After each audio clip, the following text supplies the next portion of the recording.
Hey, c'est parti. Et oui, merci d'être là, chers parents du 21e siècle. Je dois reprendre la bande vidéo parce qu'il y avait des coupures de son et j'en suis désolé. Je tiens à rappeler que, exceptionnellement, sur cette plateforme, chers parents du 21e siècle, je vais, euh, je vais vous partager un contenu à connotation religieuse. Je vais m'inspirer de la Bible. Évidemment, la Bible, c'est un livre qui a été écrit il y a plusieurs centaines d'années, mais il y a des principes à l'intérieur qui sont très pertinents pour la réalité du 21e siècle. Maintenant, la question que je vous pose, c'est éduquer selon des règles ou selon une personne? Parce que notre éducation, est-ce qu'elle est basée sur des principes ou elle est basée sur une relation qu'on veut enrichir? Il y a une petite nuance là, qui est très importante. Et c'est pour ça que, pour ceux qui sont familiers avec les textes bibliques, la question qu'on peut se poser, c'est est-ce qu'on est appelé à éduquer nos enfants selon les règles du Seigneur ou selon la personne du Seigneur? Et là, vous allez me dire, ah, Eric, tu joues sur les mots. Non, non, non. Parce que vous allez voir que ça touche le cœur même de l'éducation chrétienne. Parce que la parole de Dieu nous place d'emblée devant cette tension-là. Écoutez bien ce que l'apôtre Paul va écrire dans Éphésiens à son 6e chapitre, dès le début, à partir du verset 1. Vous les enfants, puisque vous êtes unis au Seigneur, obéissez à vos parents, car cela est juste. Tu respecteras ton père et ta mère, c'est le premier commandement, accompagné d'une promesse, afin que tu sois heureux et que tu jouisses d'une longue vie sur la terre. Et vous les pères, n'héritez pas vos enfants par votre attitude, mais élevez-les en leur donnant une éducation et une formation inspirées par le Seigneur. Maintenant, Paul ne parle pas seulement d'obéissance ni d'un cadre moral, il parle d'une éducation selon le Seigneur, une expression qui est lourde de sens. Parce que dans ce passage que je viens de citer, dans Éphésiens 6, les versets 1 à 4, Paul va placer l'éducation chrétienne au cœur de la vie familiale. Il ne décrit pas un système de règles, mais un chemin de croissance où parents et enfants apprennent ensemble à vivre en relation avec le Seigneur. Alors, le Seigneur n'est pas simplement ou n'est pas seulement la source de l'enseignement, il en est aussi le modèle. Parce que lorsqu'on considère l'ensemble de la lettre aux Éphésiens, on constate que Paul ne réduit jamais la vie chrétienne à l'obéissance à des commandements. Il invite plutôt à revêtir le caractère du Christ. Évidemment, il y a, il y a des consignes qui sont données, hein, il y a des repères qui nous sont donnés, mais tout ça est dans un esprit relationnel. Vous allez voir, par exemple, au chapitre 4, les versets 2, 15 et 21, l'apôtre Paul nous invite à revêtir le caractère du Christ au travers sa douceur, 4.2, sa vérité, 4.15 et 21, sa miséricorde, 4.32. Et au chapitre 5, dans la même direction, on nous parle de revêtir le caractère du Christ, son amour sacrificiel, 5.1 et 2, et sa lumière, 5.8 et 9.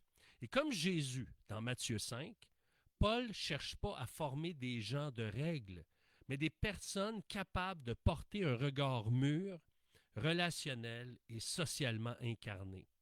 Alors, ce qui irrite profondément un enfant, surtout après l'âge de 5-6 ans, c'est pas la règle en soi, mais une règle qui est déconnectée de sa dimension relationnelle et sociale. C'est pour ça que Paul est d'une clarté radicale dans sa lettre aux Colossiens, au chapitre 3, verset 21. Ça dit, Père, ne provoquez pas, n'irritez pas, n'agacez pas, n'exaspérez pas, ne révoltez pas vos enfants de peur qu'ils ne se découragent.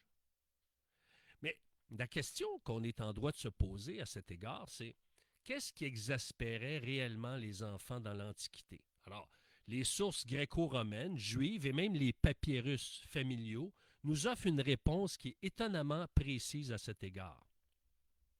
Parce que dans la culture gréco-romaine, le père, dans bien des cas, exerçait un pouvoir quasi absolu, ce qu'on appelait le patria potestas. Bon, je le prononce peut-être pas de la bonne façon, mais ça ressemble à ça.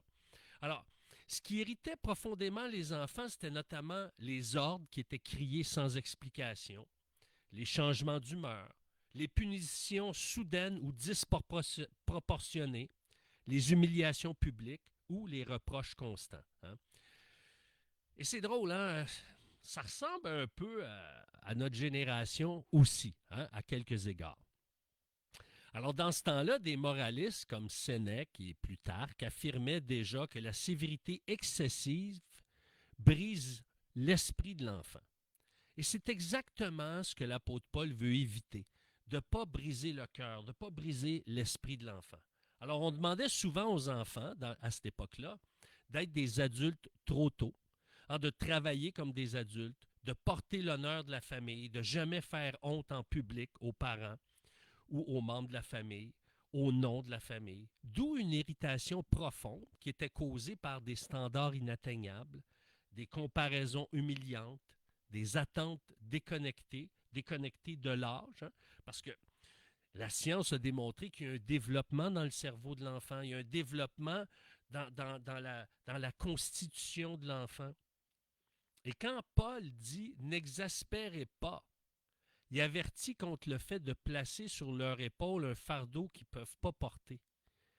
Et même les philosophes de l'Antiquité vont reconnaître les dérives, par exemple des coups répétés, des cris, des punitions publiques, des menaces. Et encore aujourd'hui, on utilise des menaces, mais sous une forme subtile. On utilise le si. Ben, si tu fais ça, tu vas avoir ça. Si tu fais pas ça, tu n'auras pas ça. Ou si tu fais pas ça, tu vas avoir ça. Hein? Si tu ranges ton lit, tu vas pouvoir écouter la télé ou aller sur ta tablette. Alors que la sagesse biblique, dans son ensemble, nous invite plutôt en tant que parents, nous encourage à utiliser le parce que, ce qui éclaire le sens. Hein? Pourquoi on fait les choses? Parce que. Donner le sens des choses. Et ça évite l'irritation. Et ça ne signifie pas l'absence de discipline, mais une discipline orientée vers la réconciliation, la paix, la joie et une atmosphère sereine. Quand on utilise le parce que, ça sous-entend qu'on a expliqué pourquoi on fait les choses. On donne le sens. Le sage, c'est celui qui comprend le sens des choses. On le voit dans les proverbes. Maintenant, si je dis à mon enfant, j'aimerais que tu ranges ta chambre. Est-ce que tu trouves qu'elle est en désordre? Ouais, pas si pire. Ouais, mais regarde, on ne sait pas où mettre le pied par terre, on peut briser un jouet, on pile sur tes vêtements. Mais qu'est-ce que ça produit dans ton cœur quand ta chambre est en ordre, quand tu rouvres la porte, quand tes amis viennent? Ah, ça peut être de la fierté, de la paix, du réconfort. Bon, mais c'est ça que je veux. Donc, maintenant, je te donne 30 minutes ou d'ici le dîner, j'aimerais que tu le fasses. Et lorsque c'est fait, dire ah ben merci, parce que tu vois, ta chambre est en ordre, on vérifie, hein, il y a peut-être tout mis dans un tas dans le garde-robe, on vérifie évidemment. Et là, parce que tu as bien rangé ta chambre, c'est agréable de rentrer dans ta chambre, ça sent bon dans ta chambre, eh bien, tu peux passer 1 heure, par exemple, sur ta tablette. On utilise le parce que c'est une récompense d'avoir bien fait les choses et non pas une menace s'il le fait ou s'il ne le fait pas.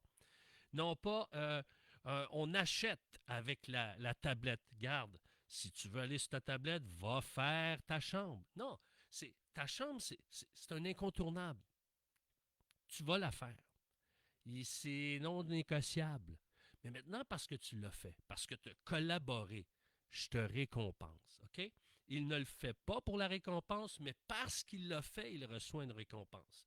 Votre enfant reçoit une récompense. Donc, voyez-vous, il y a une nuance entre le si et le parce que, qui est très subtile, mais qui donne une indication vraiment différente parce que ça remet la consigne, ça redonne de la valeur à la consigne.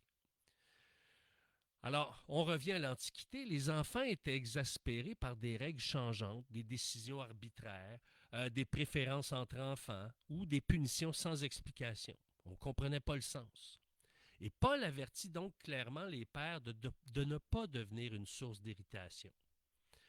Et il faut comprendre aussi que dans l'Antiquité, il y avait une distance émotionnelle entre les parents, les adultes et les enfants. Parce que la distance émotionnelle était valorisée. Les enfants souffraient alors de manque de tendresse, d'absence d'encouragement, Euh, on voyait les enfants, on voyait leur valeur utilitaire. Hein. Ils peuvent contribuer au travail, contribuer à la terre, contribuer à prendre soin des animaux. Et souvent aussi, euh, il y avait l'absence réelle du père. Hein. Ceux qui étaient partis au loin pour aller à la pêche, ou ceux qui étaient partis à la guerre, ou ceux qui, euh, qui étaient bergers puis qui faisaient des longues routes avec les troupeaux. Alors souvent, le père était absent ou il travaillait toute la journée dans le champ et à ce moment-là, c'était difficile d'entrer en communication avec lui parce qu'il devait travailler pour la subsistance. Donc, il y avait plusieurs contextes qui faisaient en sorte que le père n'était pas nécessairement disponible relationnellement. Et ce qu'on retrouve dans les papyrus gréco-égyptiens, on révèle même des lettres d'enfants qui expriment un certain sentiment d'abandon. Et face à cela, Paul va introduire une véritable révolution éducative. Il va maintenant mettre les bases pour que l'éducation chrétienne soit relationnelle et pas seulement autoritaire. Alors, il appelle les parents à élever leurs enfants comme le Seigneur les élève, avec vérité, douceur, patience et justice. Et ça veut dire que former le cœur, c'est pas seulement corriger le comportement. Parce que ce qui irrite un enfant, c'est d'être poussé vers un standard déconnecté, comme si la vie morale était une discipline olympique. Alors, ce qui inspire, c'est une relation vivante avec un être relationnel. Écoutez bien ce que Paul, dans la même lettre, un chapitre plus tôt, va dire, dans Éphésiens 5.1. Soyez imitateurs de Dieu comme des enfants bien-aimés. Comme des enfants bien-aimés. Alors, ça nous ramène à Dieu qui aime ses enfants. Et si on imite Dieu, on va prendre soin de nos enfants. Et je peux dire que moi, j'ai tombé dans le piège d'élever mes enfants selon les règles du Seigneur et non pas selon le caractère du Seigneur, selon la personne du Seigneur, selon le fait que j'étais un bien-aimé de Dieu. Ah, je voulais qu'ils soient en règle à des principes, mais combien de fois que je les ai hérités. Et je le regrette, ça fait partie de mes regrets en tant qu'éducateur, en tant que papa. Parce que un enfant qui se sent aimé est d'abord inspiré par l'approche du parent, par la qualité du lien, parce que l'enfant s'attache d'abord s'attache à une personne en fonction de ce qu'il va ressentir dans la relation. Est-ce qu'il se sent accueilli? Est-ce qu'il se sent écouté? Est-ce qu'il se sent jugé? Est-ce qu'il se sent reprendre continuellement? Est-ce qu'il sent qu'il ne fait jamais la bonne chose?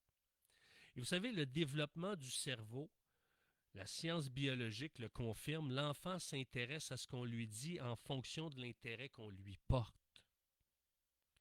Hein, vous savez, même vous, si vous êtes des adultes, rappelez-vous des enseignants de votre jeunesse, au primaire ou au secondaire. Bien, ceux que vous aviez eu les meilleures relations avec, je suis certain que c'est les cours que vous avez le plus appréciés. On ne se souvient pas beaucoup de tout ce qu'on a reçu comme enseignement au primaire et au secondaire, mais on se rappelle comment on se sentait dans la classe. Pourquoi? Parce qu'en tant qu'enfant, c'est comme ça qu'on vit les situations. Et Jésus lui-même se présente comme doux et humble de cœur, rendant son enseignement recevable. C'est en contraste avec ces zélotes qui voulaient chercher à imposer le royaume par la force dans Matthieu 11.12. Alors Jésus démontre le contraste entre l'esprit des zélotes qui voulaient imposer le royaume par la force et lui, où est-ce que le royaume se recevait dans sa douceur, dans son humilité. Alors, dans Éphésiens 6.4, Paul ne parle pas seulement de contenu, mais de manière d'être. Et parce que les termes corriger et instruire renvoient à une formation qui met de l'ordre dans les désirs, qui entraîne la volonté, qui éveille la conscience morale et qui oriente le cœur, pas seulement la réponse. Et c'est pour ça que éduquer selon le Seigneur, c'est transmettre la valeur d'un enfant imparfait, mais aimé. C'est le cœur même de Jésus, des enfants bien-aimés. C'est de ce qu'un enfant qui est imparfait soit saisi par le fait que malgré son imperfection, il se sait et il se sent aimé. Et c'est le cœur même de Jésus. Et ce qui est important de comprendre, c'est qu'un jeune veut imiter un héros. Parce qu'on ne veut pas seulement que nos enfants appliquent des règles, mais qu'ils incarnent le cœur du Christ. On veut que Jésus devienne leur héros, qu'ils soient inspirés par Jésus. Et c'est pour ça que le comportement d'un enfant devient le fruit d'une relation bienveillante. Jésus lui-même le dit, c'est du cœur que viennent les mots.